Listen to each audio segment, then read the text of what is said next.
Bakit ang ibang babae pinipili na yung mga tomboy, mga nakamiyong tomboy kaysa sa mga lalaki? Napakadaming lalaki, napakahina. Mas lalaki pa sa kanila umasta yung mga tomboy. Mas may bayag pa yung tomboy kaysa sa kanila. Napakadaming lalaki na yung pagkalalaki nila, hindi mo na makita. Napakadami kasing lalaki ngayon nagpapakababae. Hindi ko yung ibig sabihin na bakla, yung tipong wala man lang katikas-tikas, walang dating.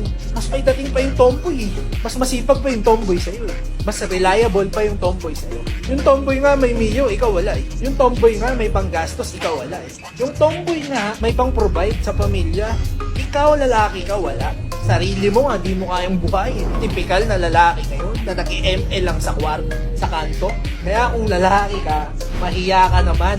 Kung ikaw lalaki ka, gawin mo lahat para maging magaling ka sa lahat ng aspeto ng buhay. Maging matikas ka, maging mayaman ka, maging malakas ka, maging matalino ka, para hangarin ka rin ng mga babae.